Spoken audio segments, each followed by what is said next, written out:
Good evening, good morning, and good afternoon, wherever you're watching us from. Welcome to a special session on the future of US Indo-Pacific strategy in the new Trump administration. To talk on this special topic, we have Ambassador Robert O. Blake, who is a senior management director and the leads in Southeast Asia and the climate practice at McLarty Associates and Ancora Company. Ambassador Blake served for 31 years in the US State Department with a wide range of leadership positions. From 2013 to 2016, he served as the US Ambassador to Indonesia, very focused on building a stronger business and educational ties between the US and Indonesia. In this role, he worked with the CEO of Indonesia's largest palm oil producers to develop a major sustainable palm oil initiatives to reduce Indonesia's greenhouse gas emission. He also served as a senior advisor to a Special Presidential Envoy for Climate John Kerry to help conclude a just energy transition partnership with Indonesia in 2022. In 2009, he was nominated by President Obama as an Assistant Secretary of State for South and Central Asia, serving from 2009 to 2013, for which he was awarded the State Department's Distinguished Service Award. From 2006 to 2009, he also served concurrently as US Ambassador to Sri Lanka and Maldives. Prior to that, he served as a Deputy Chief of Mission in India from 2003 to 2006, where he was named the Worldwide DCM of the Year for the State Department. And Mr. Blake held a wide variety of key department positions, as well as Executive Assistant to US Secretary for Political Affairs from 2001 to 2003, Deputy Executive Secretary for the State Department of State from 2000 to 2001, and Senior Desk Officer responsible for economic and political relations with Turkey from 1998 to 2000. He also served in Tunisia, Algeria, Egypt, and Nigeria. He is currently chairman of the board of US-Indonesia Society. He is a member of the board of Asia Foundation and served on the Global Leadership Council for the World Resources Institute and the National Committee in the Worldwide Fund. And Mr. Blake holds bachelor's from Harvard University and master's from Johns Hopkins School of Advanced International Studies in Washington, D.C. And Mr. Blake, once again, welcome to our show. We are really grateful for your time. Maybe you can make your remarks in 15, 20, maybe maximum 25 minutes, and then we'll open the floor for discussion. Ambassador, over to you. Sure.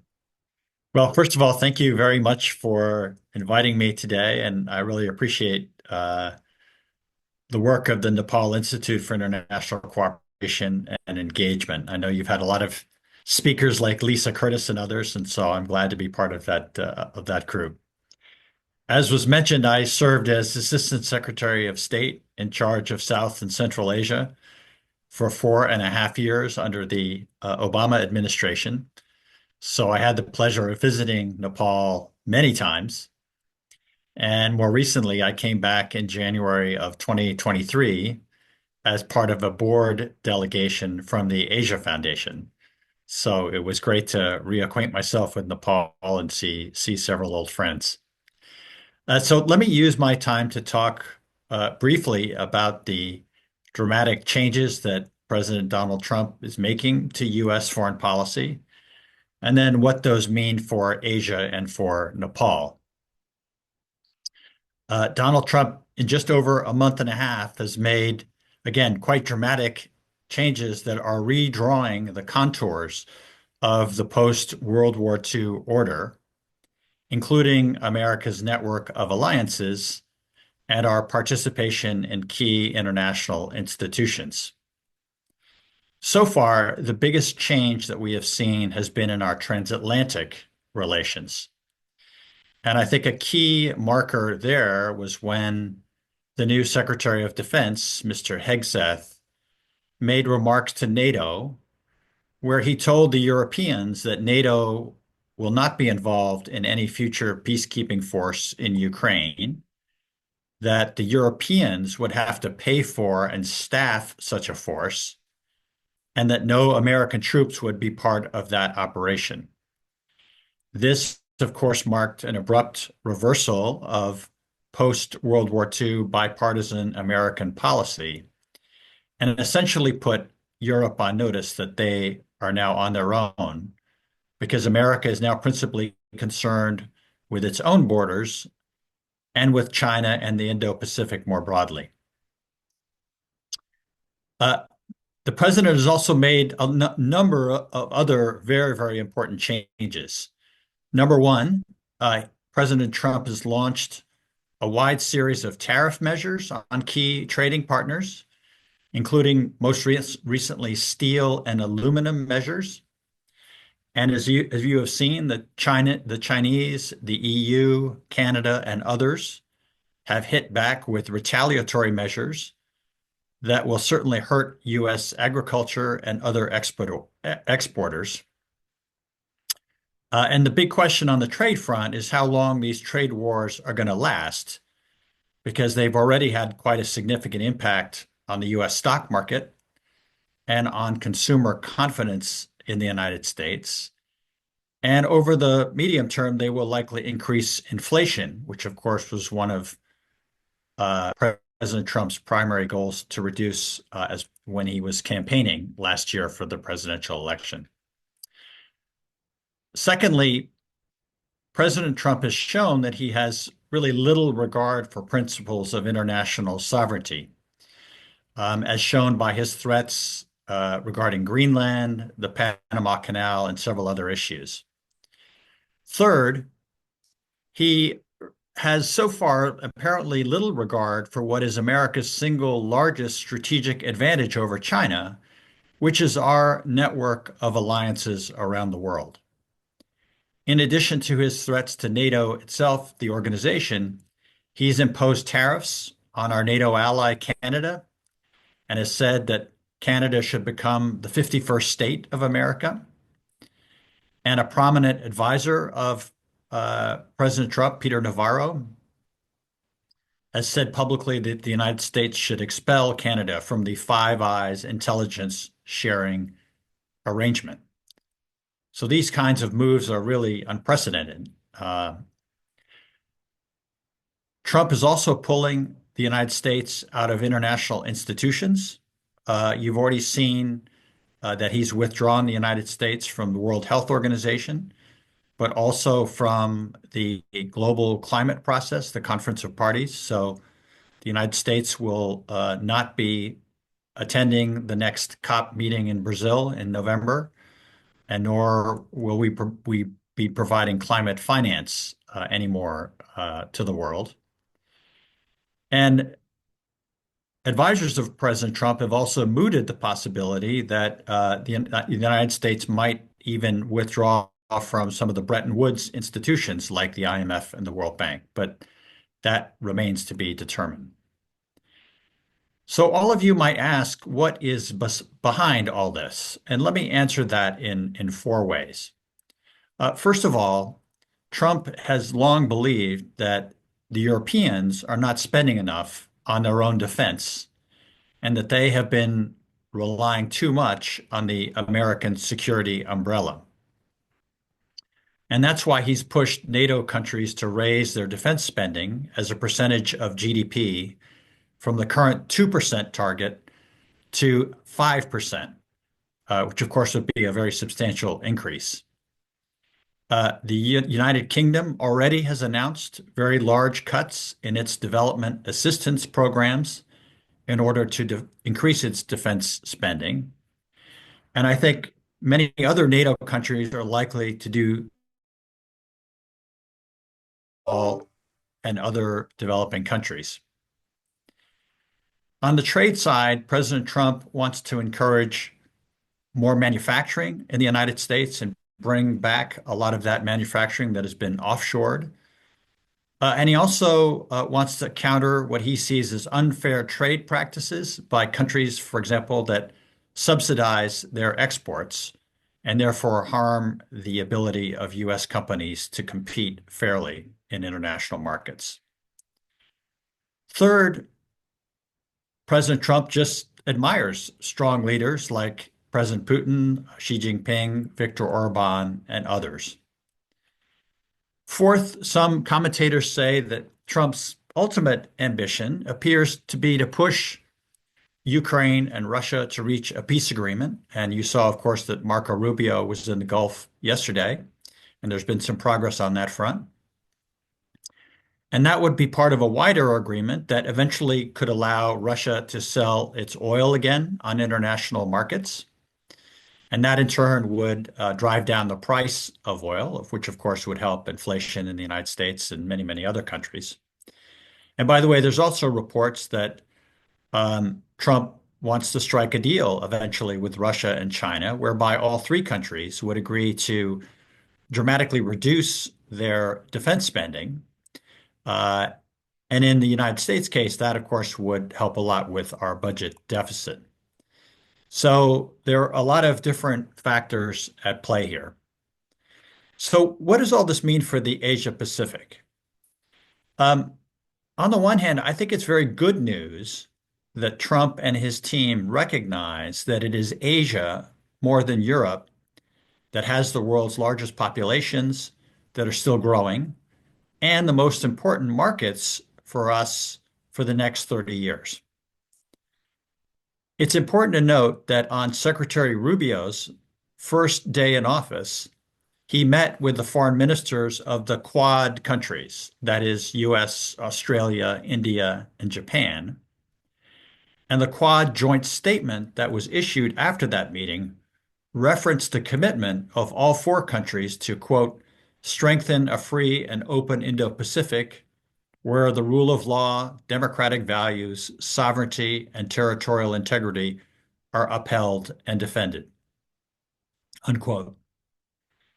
Likewise, Secretary Rubio had bilateral meetings with each of those foreign ministers. And in his bilateral with Indian External Affairs Minister Jaishankar, the two ministers agreed to work together to strengthen the partnership between the United States and India, and again, to advance a free and open Indo-Pacific region. So all of that is good and encouraging. On the other side, I think there are some worrying signs for Asia. One, of course, there remains deep uncertainty about President Trump's objectives with respect to China. But I have to say, despite his really quite harsh campaign rhetoric, he's been relatively conciliatory because he wants to leave open the possibility of a trade deal. Now, this, of course, matters a great deal to the rest of Asia, not the least because China and the United States are both the largest export markets, but also the largest investors for most of Asia. So if there's a trade war between them, that would have quite a dramatic impact on growth, not only in their countries, but also in growth across all of Asia. It's important to note that while China has hit back on Trump tariffs against China, with its own tariffs on American agricultural and other exports, China has also made clear that it is interested in dialogue and negotiation with the United States. So I think that's quite an important step by China, and we'll just have to see where that leads. I think another thing to point out is that Asian countries are likely to be a top target for Trump tariffs and other punitive measures in the future. Asia has 6 of the top 10 countries with the largest trade surpluses with the United States, which is a key yardstick for President Trump. Those are, just for your information, China, Vietnam, Japan, South Korea, and India. So there may be future efforts there to try to reduce the trade surpluses that those countries enjoy. Secondly, many Asian countries, particularly Vietnam, but also India, have become top destinations for Chinese goods and investment. And Trump, particularly in Vietnam, sees these investments by China into Vietnam as Chinese backdoors into the US market. And I think, according to Morgan Stanley, the tariffs that have already been announced on automobiles, on semiconductors, on energy, on pharmaceuticals, account for about a quarter of the total exports from Asia. And Moody's has calculated that if these continue, that these could slow growth in Asia to about 3%, 3.7% this year from the projected 4% that was achieved, sorry, from the 4% that was achieved last year. So they would have quite a significant impact. And of course, there's the threat of reciprocal tariffs that have not yet been imposed, but we'll have to see about those as well. So that, of course, could further damage growth in the Asian region. More broadly, I think it's the U.S. Security umbrella and the U.S. Navy who have patrolled Asia's waters for the last half century. And they have really helped to keep the peace in Asia and really laid the basis for the unparalleled growth and stability that we've seen over most of Asia. So if the U.S. halves its defense spending as well, inevitably our military presence in Asia may look very different as well. So what are the implications of all of this for Nepal? First of all, I'd like to say that Nepal's strategic location between China and India and its non-aligned foreign policy ensure that Nepal should be able to continue to leverage that to maintain good relations with both the United States and with China, and of course with India, and that it should be able to receive various forms of assistance and investment. Nepal, of course, has also felt the impact of the changes that Trump has made to U.S. assistance programs. As you, I'm sure, saw, Secretary Rubio announced yesterday that the United States has decided to reduce approximately 83% of USAID programs. It remains to be seen exactly which ones those are, but nonetheless, that's a huge hit to our foreign assistance program. Likewise, the $500 million Millennium Challenge Corporation program has been frozen and is under review. But I must say it's my strong hope that the MCC program at least will be restored, because that's a very, very important program for Nepal and will just do a tremendous amount to help enhance electricity trade with India. And also because it's an important example of a transparent alternative to China's Belt and Road Initiative. And I think that's an argument that could find favor with the Trump administration. On the trade side, Nepal was really the rare country to actually have a trade deficit with the United States. So your country really should not be the focus of any punitive tariff measures that I would expect. Although Trump's threats to impose reciprocal tariffs on all countries around the world could, of course, apply to Nepal as well. More broadly, I think that Nepal will be very well served by continuing to improve your democracy, your governance, and your free market economic policies. Those, of course, will be very, very important contributions to the free and open Indo-Pacific that we all aspire to. But they will also help you to attract investment and continue to provide diversified opportunities for your young people. And again, hopefully encourage some of those people who are now working in the Gulf maybe to come back and work in Nepal as well, so that the value added of their work can be beneficial to Nepal. So I think I'll stop there. And let me, again, just thank you for your kindness in giving me this opportunities, and I'd be happy to take your questions. And Mr. Robert Beck, thank you so much for your very comprehensive remarks. You have touched upon very important aspects, and we have received lots of questions, and we'll be sharing that. But you have touched upon some of the very important aspects, like you said that Nepal should maintain good relations with US and China, including India, of course, which we have, and get assistance and investment from all the partners, which is very important. Impact of US aid in Nepal will be remarkable, which we have shared. As you said, Nepalese also expect that MCC is reviewed and it's restored, which is very important for Nepal's development. And basically, you also said that Trump recognized that the market lies in Asia. Next 30 years belongs to Asia, not Europe, because of its huge population and the market. And he also said that the foreign minister of Quad countries, he met with foreign minister of Quad countries, and he committed that he asserted that he's committed to free and fair Indo-Pacific rule of law. Secretary Rubio, not Trump, of Oh, course. sorry, Rubio. Yeah. So the question comes that what might a second Trump administration redefine the Indo-Pacific strategy in terms of security, trade, and diplomatic engagement? Will Trump 2.0 continue the free and open Indo-Pacific vision, or will it prioritize a more transitional approach that he has shown recently, that tariff for tariff kind of aspects? And how could Trump's America First policy impact alliances like AU, KUS, and the Quad? Well, I think my speech was, I talked about all of those issues. I don't want to repeat everything that I just said in my speech. But, I think Trump hasn't talked as much about the Asia Pacific yet, except China.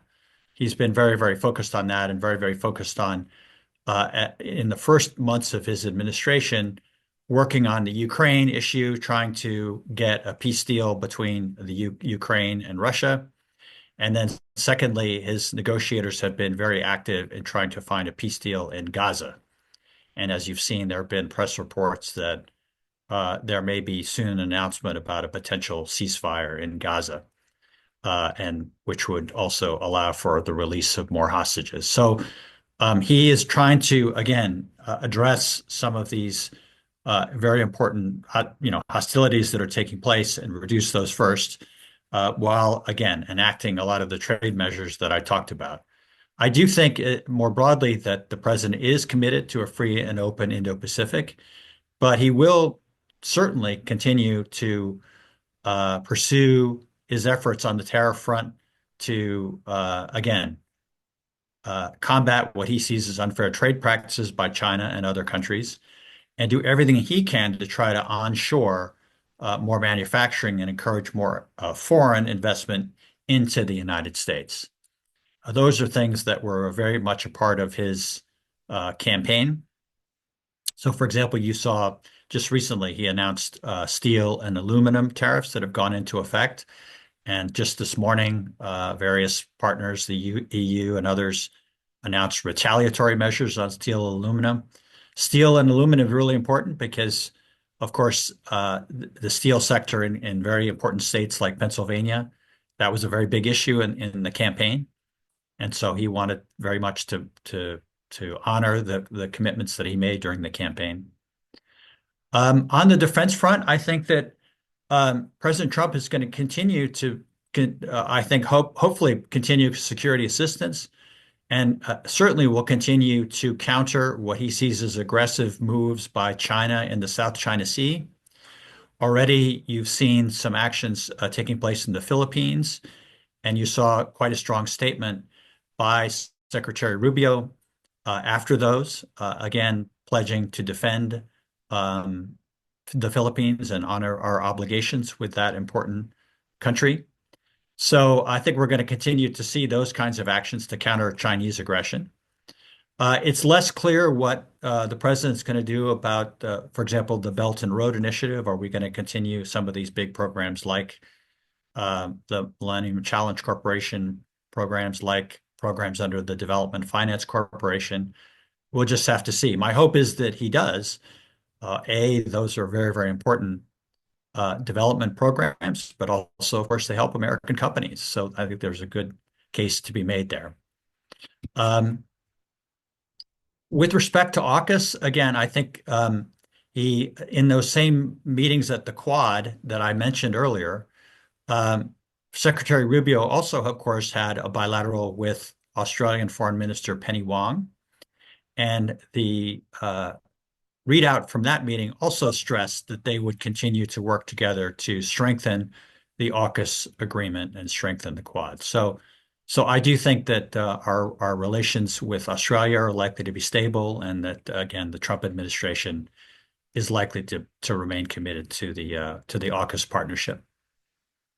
And Mr. Blake, you just touched upon China and South China Sea. So let me get more into China. Like, what would be Trump administration's approach to China look like? It will be continued decoupling or selective engagement or increased confrontation. How do you look at that? Second, how might US under Trump respond to Chinese assertiveness in South China Sea and Taiwan Strait? Well, first on China, again, I think uh, he's been very clear that he's going to counter what he sees as unfair trade practices by China. He's, of course, expressed great concern about Chinese fentanyl exports, and those were the first series of tariffs that were applied against China.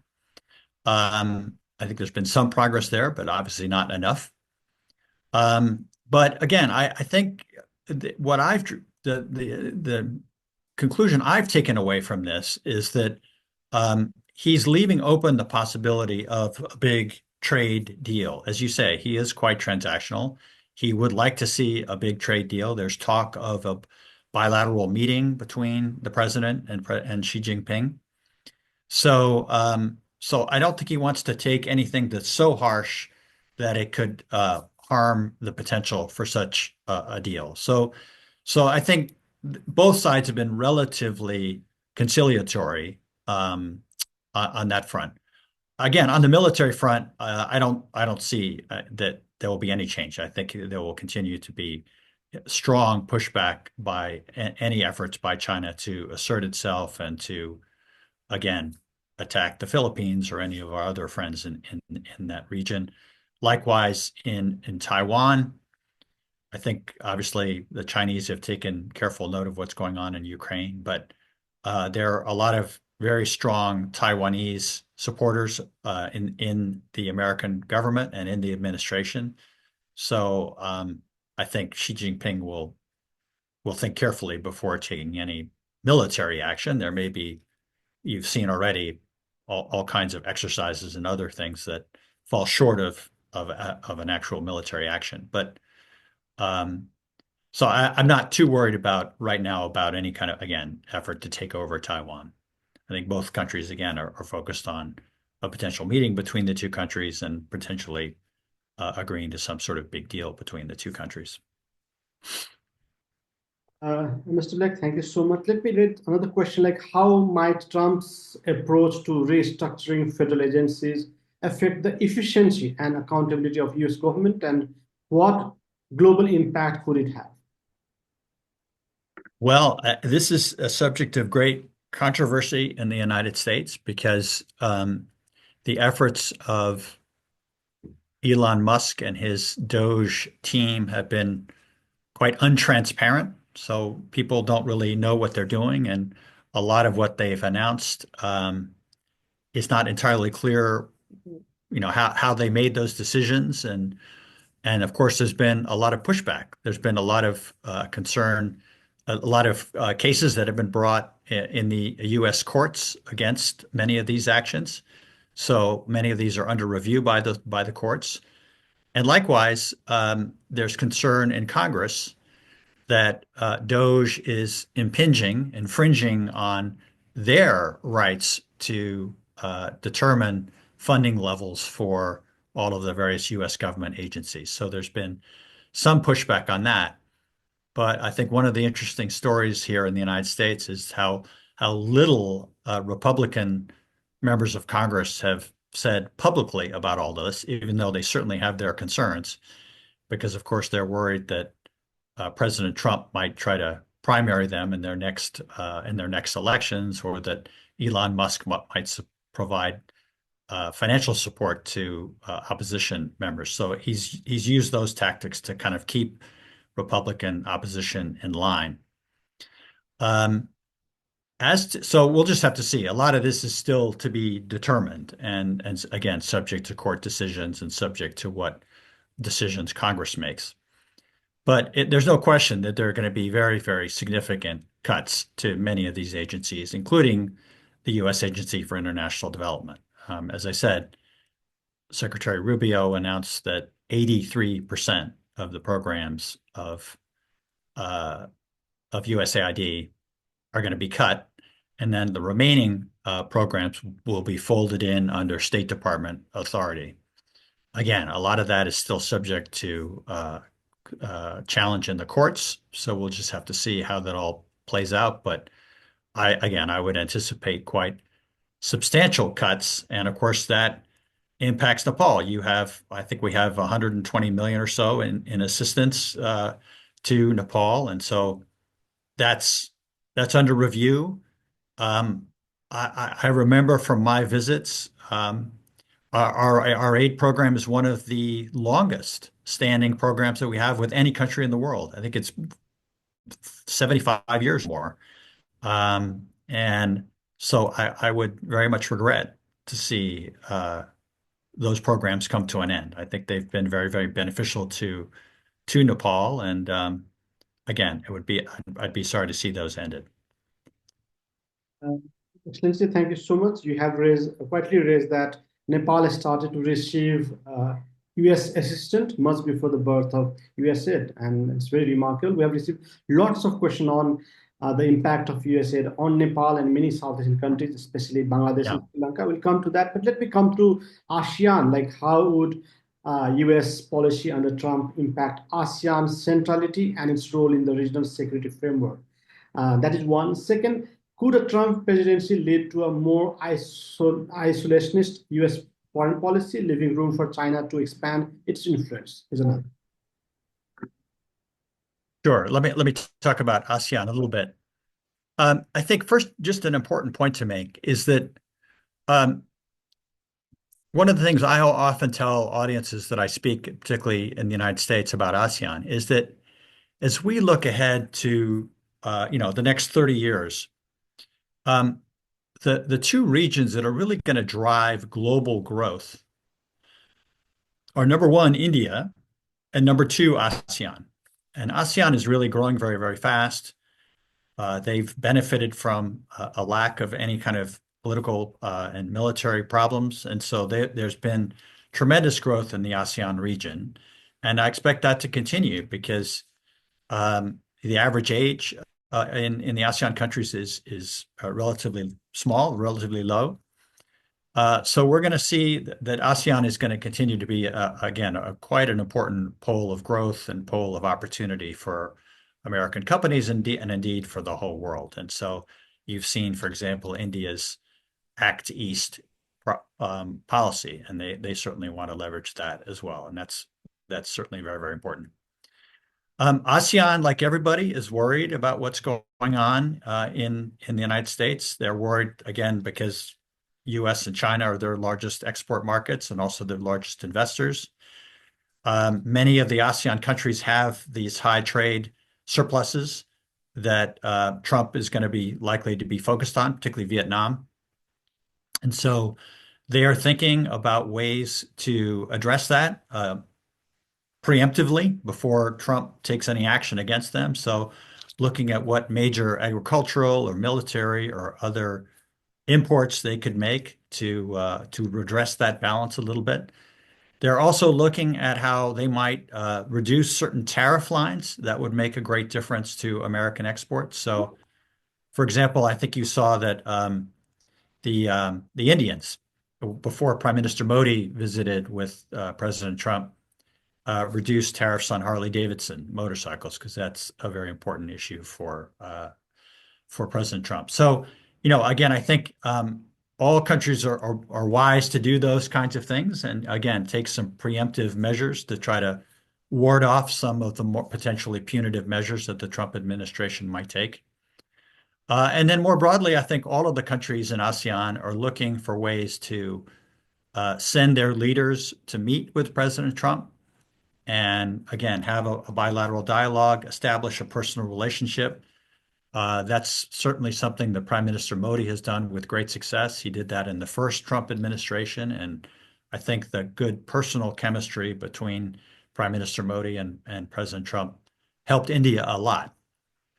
So I think a lot of other countries are drawing important lessons from that and try to, of course, not everybody can be like India. Not every country can develop those kinds of relations, but nonetheless. So engaging the Trump administration early, listening to their concerns, and then trying to do whatever you can to address those concerns, I think is quite important. Sorry, what was your second question? Second question was like, would China be isolated under second term of Trump, or which will allow China to have a more influence in the region? Like, uh, will U.S. foreign policy isolate China, which allow China to have more leverage around the world? No, I think the opposite. I think that China, this is actually quite an important opportunity for China. If as the United States pulls out of international institutions like the WHO, like the Conference of Parties on Climate, as the United States pulls back its foreign assistance programs, potentially its programs with the Millennium Challenge Corporation, this just opens up opportunities for China to increase its not only its engagement, but its influence. One of the things that I've tried to say in speeches and things that I talk about is that the USAID program is not just a program that provides development assistance to countries, but it's a program that really enhances America's soft power. And if we pull back our assistance programs, we not only diminish our soft power, but we also provide an opportunity for China to increase that. And indeed, we've already seen, even under the Biden administration, that Chinese influences continue to grow all over Asia. And so I worry that this will provide yet further opportunities for China. Thank you so much, Excellency. I know you have another meeting, but let me take one last question. Certainly. We have received lots of questions on US aid, its impact on South Asia in general, and Nepal in particular. Let me club it together. How might US aid's strategy and funding priorities in South Asia evolve under Trump 2.0 administration, particularly in areas of democracy promotion, economic development, climate resilience, and security? Yes, again, it's hard to say exactly which programs yet have been targeted, but again, Secretary Rubio has announced very substantial cuts to USAID. I can't really say which exactly programs have been cut yet because they haven't made public those decisions. My own view is that the democracy promotion programs are very, very important. I can't say they're more important than the health or other programs because I think those are all equally important and people's lives depend on them. But the democracy promotion programs are important as well. And they're important not just because we want to encourage better, good governance around the world, but they also help level the playing field for American companies. American companies do not do well when there's, corrupt governments and untransparent ways of making decisions. And so a lot of our democracy programs, again, address those issues and, again, try to provide a level playing field for American companies. So there's a direct benefit in addition to the very, very important indirect benefit that we and every other country in the world derive from those programs. But again, I can't comment on specific programs yet because I just don't know. The administration hasn't announced which ones are going to be cut. I would guess that we will have more information in the next month or so.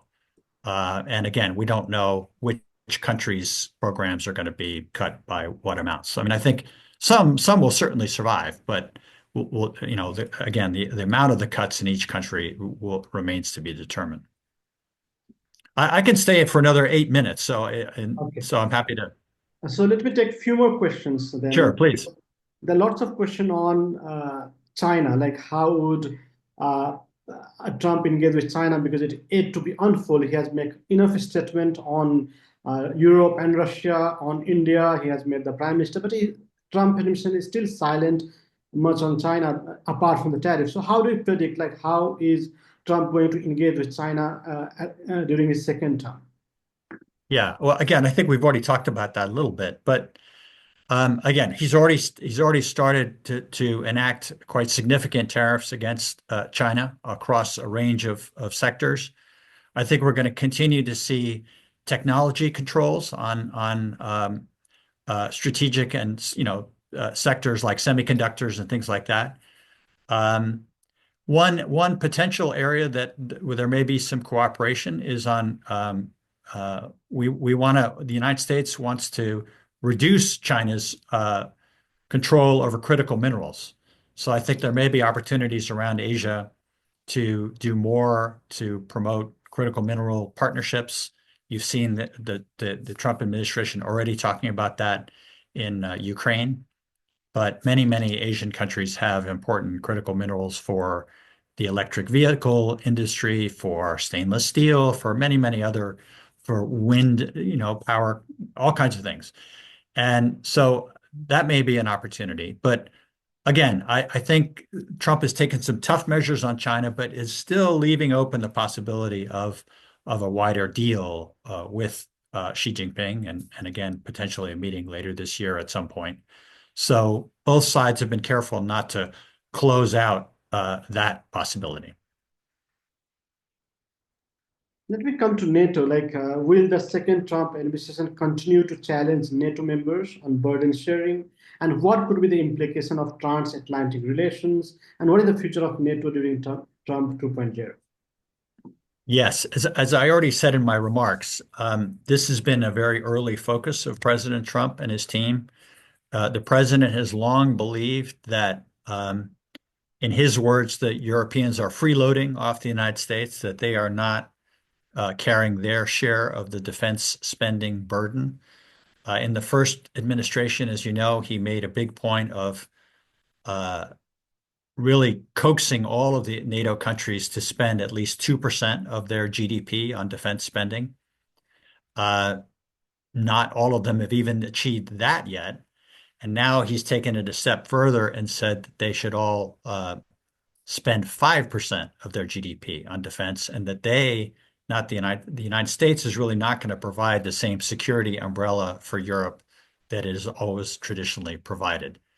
The United States is still going to remain part of NATO, but again, they've said that as part of any peace agreement between Ukraine and Russia, that the Europeans, not NATO, would have to provide the peacekeeping forces for that, and that the American forces will not be involved in that.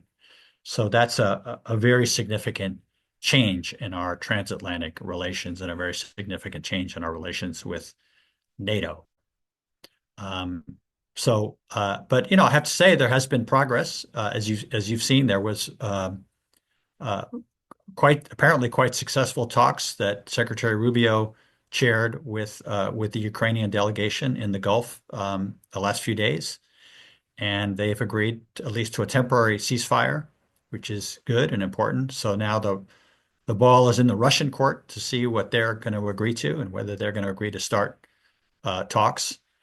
But so there to the president's credit, there has been some progress there. Likewise, in Gaza as well, there's been some progress. So all of these are, there's good progress to report, but of course, still many obstacles to overcome.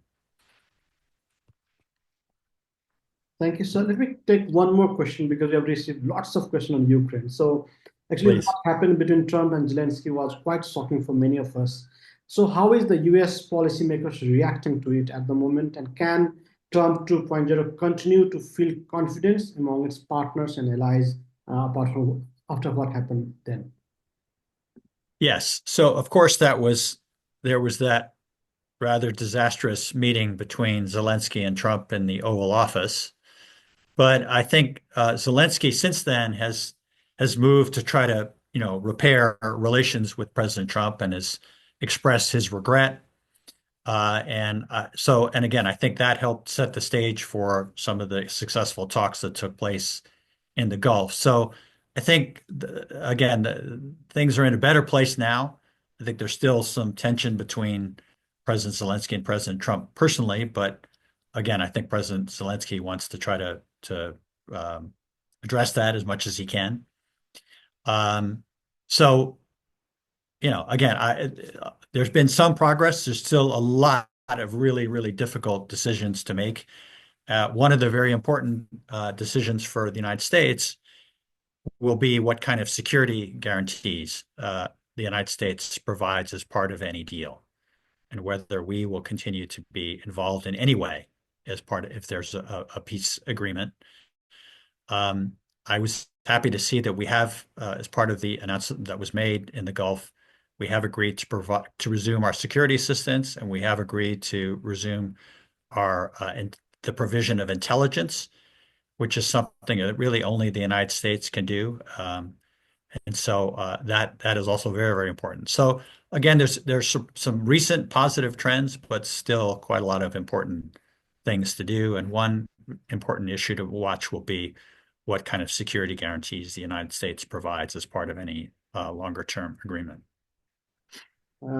Ambassador, thank you so much for your valuable time. It was really interesting and it was really interesting conversation, and we're really thankful for your valuable time. It was really great learning experience. We hope to have you again in future, maybe in person in Kathmandu.